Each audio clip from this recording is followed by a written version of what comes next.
கேட்கிறாரு. இந்த அதிகாரத்தை வாசித்து பாருங்க, நிறைய காரியங்கள் இருக்கு. நான் முக்கியமான காரியம் மட்டும் சொல்றேன். அப்ப இயேசு என்ன சொல்றாரு? ஜலத்தினாலும் ஆவியினாலும் பிறவாவிட்டால் தேவனுடைய ராஜ்யத்தில் பிரவேசிக்க மாட்டான். ஜலம் என்பது என்றால் என்ன? ஞானஸ்தானம். அல்லேலூயா. ஞானஸ்தானத்துக்கு அடையாளமா இருக்கிறது. அதாவது நீ சீக்கிரட்டா ஆவணும்னு விரும்புறப்பா, நீ சீக்கிரட் கிறிஸ்டின். நிறைய பேர் சொல்லுவாங்க நான் சீக்கிரட் கிறிஸ்தவன் வாங்க இல்லையா, ரகசிய கிறிஸ்தவன்.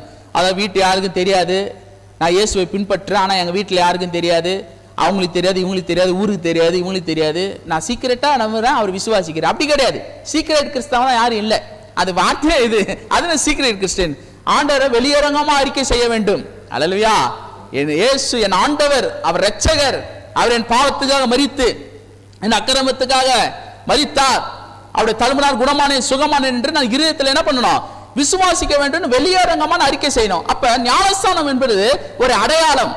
உலகத்துக்கு நான் வெளிப்படுத்துகிறேன். என்ன வெளிப்படுத்துகிறேன்?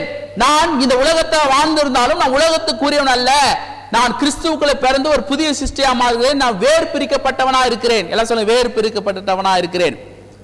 அப்ப அந்த முழுகிறது என்றால் என்ன? நான் இப்போ நான் பாவத்துக்கு அடிமை அல்ல, பிசாசுக்கு அடிமை அல்ல, இயேசுவுக்கு அடிமையா இருக்கிறேன். கிராமத்துல ஒரு மொழி, பழமொழி சொல்லுவாங்க, என்னன்னா இன்னுவேட உன்னை தலை முழுகிறேன் வாங்க. கவனிச்சிருக்கீங்களா அந்த வார்த்தை? இன்னையோட நான் உன்னை என்ன பண்றேன்? தலை முழுக போறேன் அப்படின்னு. அப்படின்னா என்ன? அவ்வளவு தலை முழுகிட்டு இருந்ததுன்றது அவ்வளவுதான், உனக்கு எனக்கு சம்பந்தம் கிடையாது அப்படின்ற மாதிரி. அப்ப தலை முழுகிறது ஞானஸ்தானம் என்பது என்றால் என்ன? நான் பாவத்துக்கு முழுகிட்டேன், சாபத்துக்கு முழுகிட்டேன், பிசாசுக்கு நான் அடிமை கிடையாது, நான் புதிய சிருஷ்டி. பழைய காரியம் தான் இனிமேல் என்ன பேச முடியாது, புதிய காரியமா இருக்குது. பாவங்களை இனிமேல் பிசாசு குற்றம் சாட்ட முடியாது, நான் புதிதாக பிறந்து விட்டேன். எத்தனை பேர் பிறந்திருக்கீங்க? பிறந்திருக்கோம், ஆமென் சொல்லுங்க. அல்லேலூயா, அல்லேலூயா. அப்ப நான் புதிதா நான் என்ன பண்ணிருக்கிறேன்? பிறந்திருக்கிறேன். அப்ப ஜலத்துல பிறக்கணும்ன்றாரு. முதல் ஜலத்துல பிறக்கணும், ஜலத்துல பிறக்கணும். பிறந்த உடனே பிறகு குழந்தைய கொடுத்து கம்பேர் பண்றாரு. எப்படின்னா, குழந்தை என்ன ஆகுது? கருவாகுது. கருவாகிறது முக்கியம், ஆனா அது பிறக்கணும். அப்ப பிறக்கிறது எப்படி? 10ஆம் மாசம் இல்லையா? 10ஆம் மாசத்துக்கு தானே ஆகுது குழந்தை, என்ன ஆகுது?